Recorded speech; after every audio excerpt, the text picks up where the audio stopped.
The following is an encore presentation of a previously posted Larry Fedoruk podcast. Please enjoy responsibly. Annual spending for Mother's Day amounts to about $40 billion. Annual spending for Father's Day about $25 billion. Why? I guess neckties are cheaper than flowers. I'm Larry Fedoruk, and this is Later That Same Life. Each week on this podcast, a different topic, discussion, or story from our lives.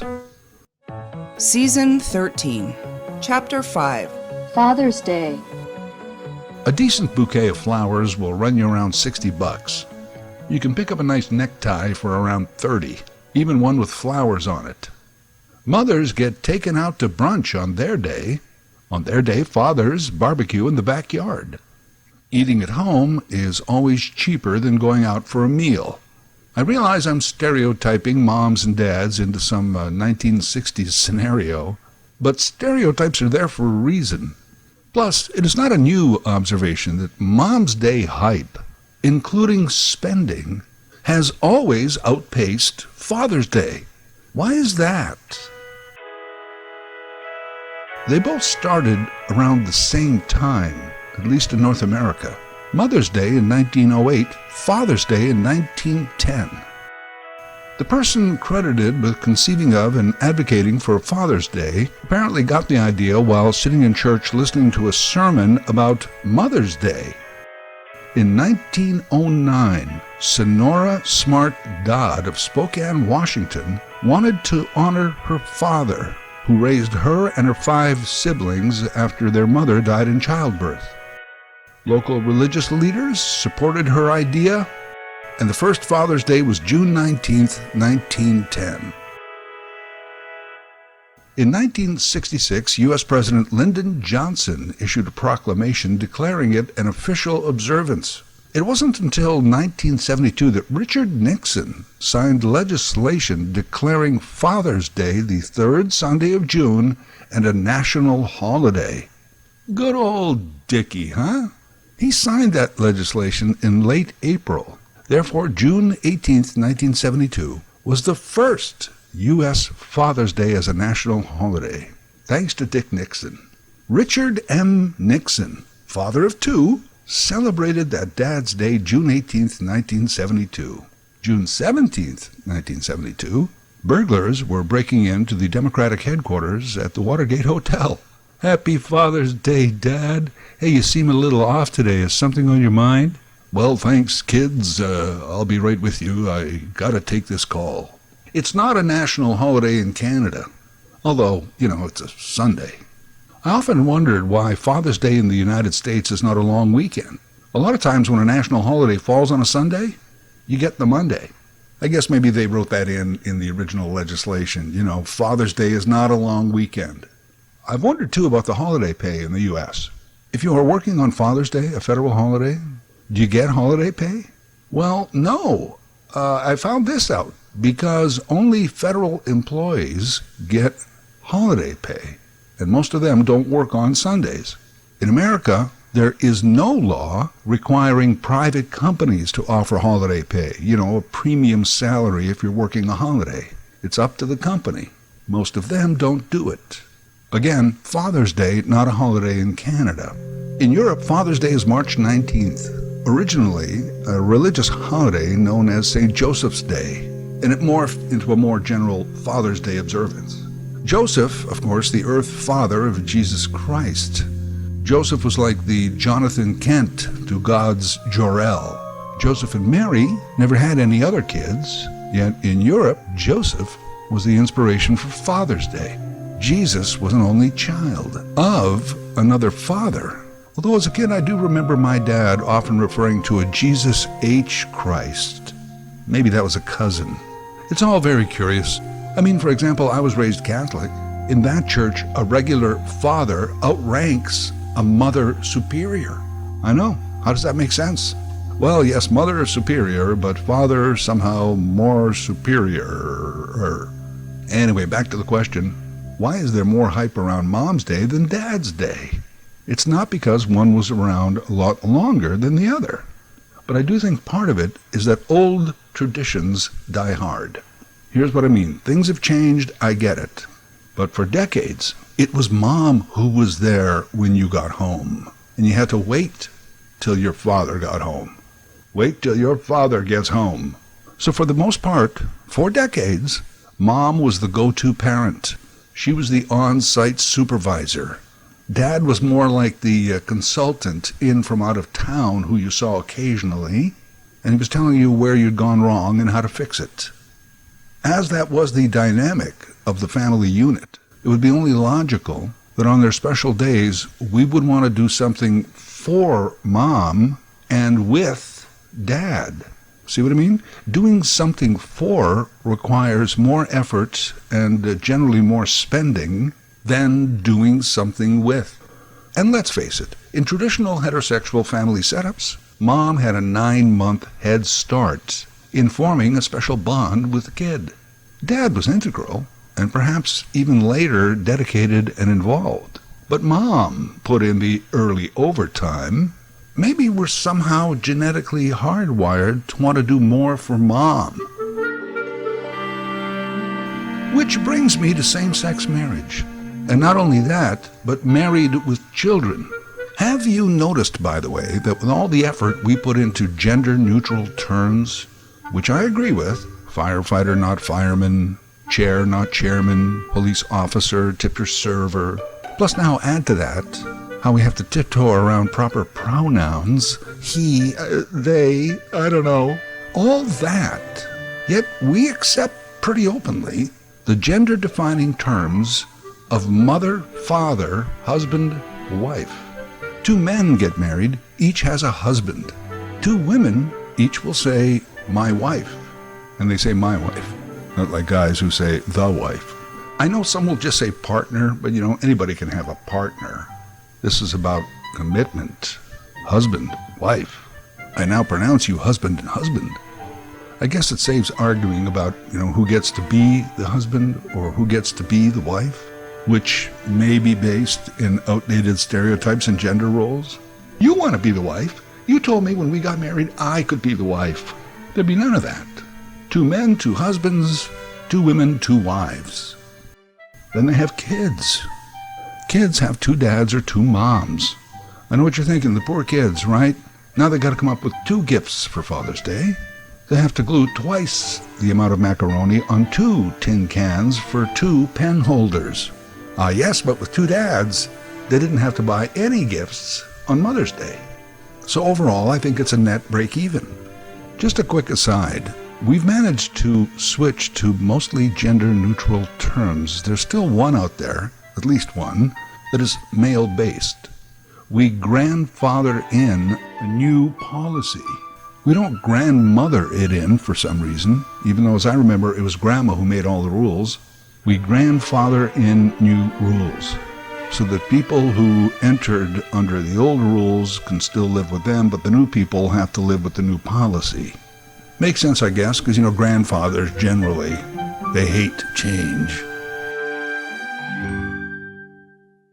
Another possible theory as to why Mother's Day seems to be the biggest deal is timing. The calendar. Mother's Day is 2nd Sunday in May. Weather's just getting nice, we want to get out, we want to do stuff. By the 3rd Sunday of June, school is almost over, your mind is on summer vacation, etc., etc. I'll bet if you switched them around, Dad's Day in May, Mom's in June, it would change. Maybe not a complete reversal, but Dad might be getting more brunches and better neckties.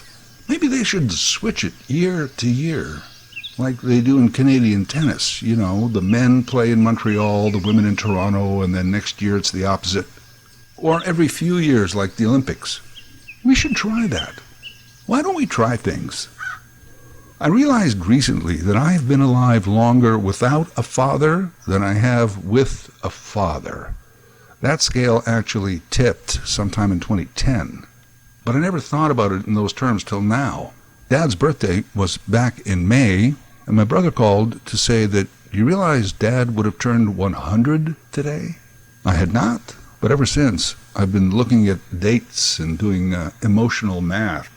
My dad did get to meet my daughter, but died 4 months before my son was born. A similar story is told in the song The Living Years by Mike and the Mechanics.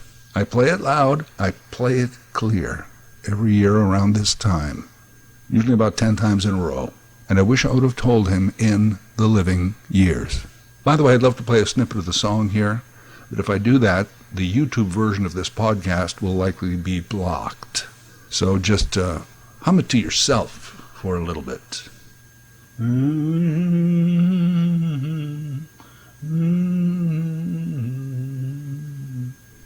Plus, my father passed just a couple of days before Father's Day.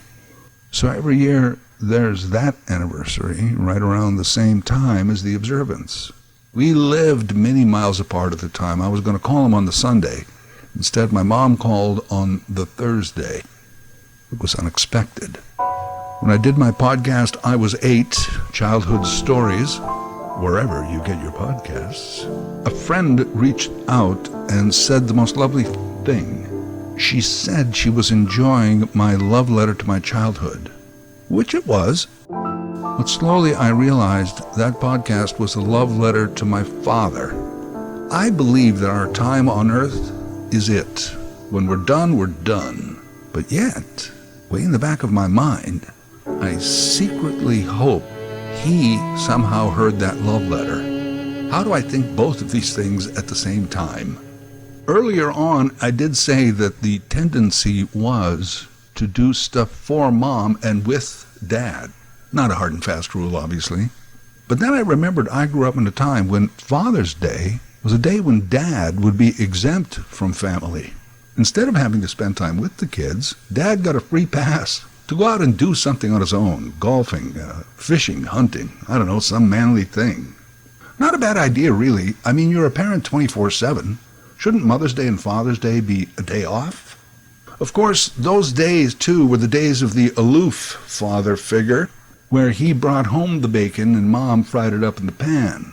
But thankfully, over the years, we've reeled Dad in a little closer to the family. Dad, Mom, kids, the family unit. Times have changed, and also they have not. Every year when I was on the radio, those 2 days, we'd always ask for people's favorite TV moms and TV dads. People still do this on social. TV dads. Who would be the best?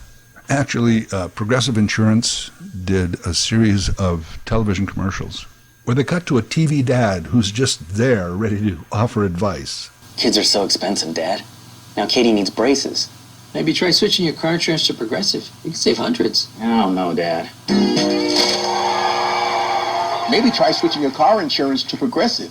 You could save hundreds. It's a great idea, TV Dad. But I said the exact same thing. Someday when you're a father, you'll understand. I'm his father.